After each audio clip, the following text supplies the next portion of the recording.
অজু গেল। এখন তায়াম্মুম। তায়াম্মুম কিভাবে? তায়াম্মুম হলো অজুর বিকল্প, পবিত্র অর্জনের বিকল্প মাধ্যম। তায়াম্মুম কেন করতে হয়?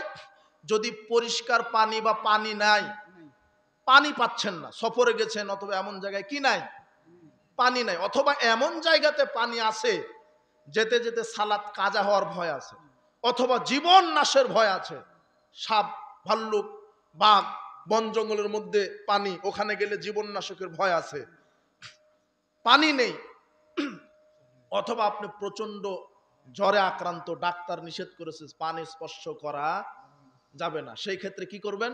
তায়াম্মুম। তায়াম্মুম কিভাবে করবেন দেখেন, বিসমিল্লাহ বলবেন, দুই হাত পবিত্র মাটির উপরে একবার, এরপরে ফুৎকার দিবেন, এরপরে সমস্ত মুখমণ্ডল একবার, বাম হাত দিয়ে ডান হাতের কবজি পর্যন্ত, ডান হাত দিয়ে বাম হাতের কবজি পর্যন্ত, এটা হয়ে গেল কি? তায়াম্মুম। আবার বিসমিল্লাহ, দুই হাতে পবিত্র মাটির উপরে একবার, কয়বার? তিনবার নয়, একবার, এরপরে এরপরে ডান হাত আগে, তারপরে কি? এটা কি হয়ে গেল?